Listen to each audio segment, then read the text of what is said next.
Hello everyone, that manga kid here to do my wrap up for Lohali's 30 for 30, the final week, week 4, which I believe actually ended up being 9 days instead of 7 just because of the way the month laid out. But yeah, so I'll just get right into what I read for the final week.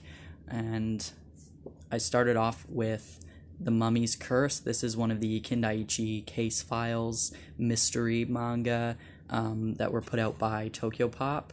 And these, I believe there are some that are kind of chronological, but for the most part, my understanding of these is that they were like one shots.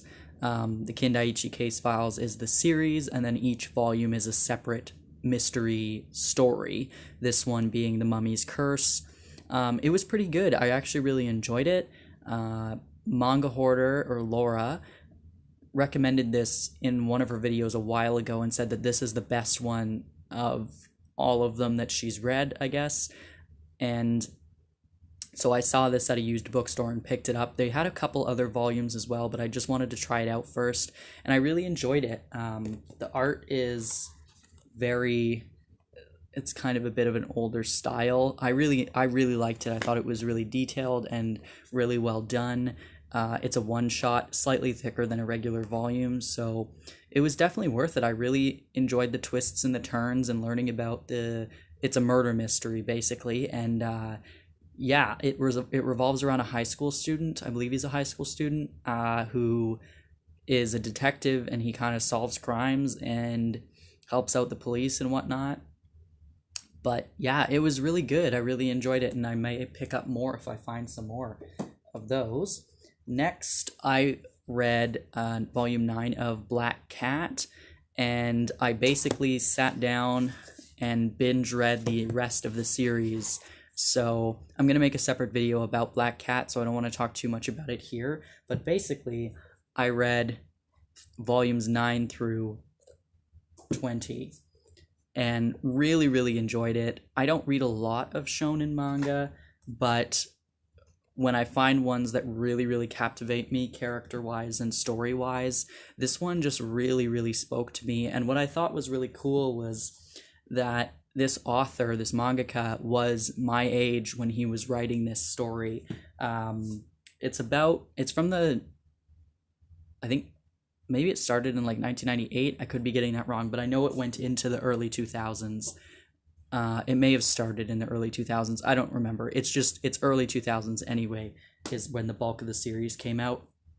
But the mangaka was 22 when he was writing this and drawing this. So I just find it really fascinating to see a really talented young person make such a successful manga that ran for 20 volumes. And I thoroughly enjoyed it.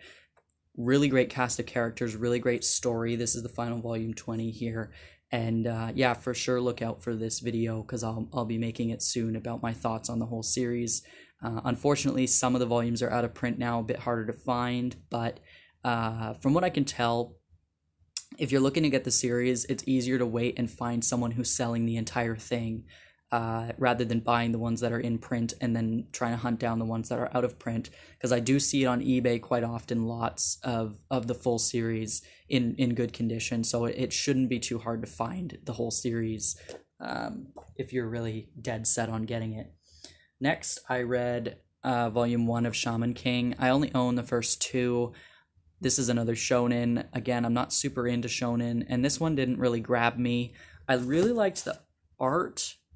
I found it to be very cartoony and kind of fascinating, and I thought that was cute, but it's basically, I knew nothing about Shaman King, never watched the anime, never read the manga, but basically this shaman in training, he's a middle school student, I think, and it's being narrated by his classmate, who's his friend now, but he basically just, he can see ghosts, he can communicate with ghosts, he can allow ghosts to use his body, and like enter his body and use him as a means to do things in the physical world. And yeah, I thought it was okay. I wasn't super hooked on it. I wasn't expecting to really like it.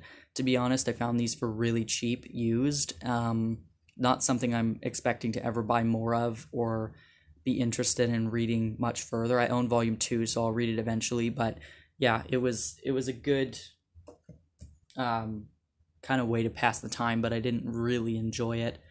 And then finally, the final thing I read was My Neighbor Seki, Volume 8. This is a really great story. Each kind of episodic chapter follows Yokui here, who sits next to Seki, they're middle school students again, and he basically just fools around in class all the time with weird, ridiculous games and stuff, and Yokoi constantly gets distracted by his antics and doesn't end up paying attention to the lesson either. Very funny, continuously funny. This is volume 8, and it's still absolutely hilarious. Seki doesn't speak, which makes it even more funny. But yeah, very, very good series. Almost done it, I guess, because I only have volumes 9 and 10 to read still. But yeah, really, really enjoyed it, and that's how I finished up the readathon. So I read 60 volumes in total, which was my goal for the month. The point of the challenge was to read 30 volumes of manga in 30 days, 1 volume a day. I didn't succeed in reading every single day because I just can't. My schedule doesn't really allow for it. I like to read in bursts where I just sit down and binge read as opposed to reading little bits at a time. So unfortunately, I didn't read every single day, but I read obviously more than 30 volumes in the 30 days of April. I really, really enjoyed this challenge. It forced me to read more than I normally would. And really, I had a lot of fun with it. And I would try just for myself to motivate myself to really focus on reading at least, the amount of volumes in a month, right? So, because I think that in my brain, I challenged myself to read 60 and I made it happen. And that means it's possible. And it wasn't like I was overextending myself to do it. So I really should focus more now on reading more just generally throughout the months, even if there's no challenge, a formal challenge to do so. That's where I struggle. But anyway, Lohali's channel will be down in the description for sure. And thank you for watching. If you read any of these titles, or if you have questions about them, anything like that, let me know in the comments. And thanks for watching. See ya.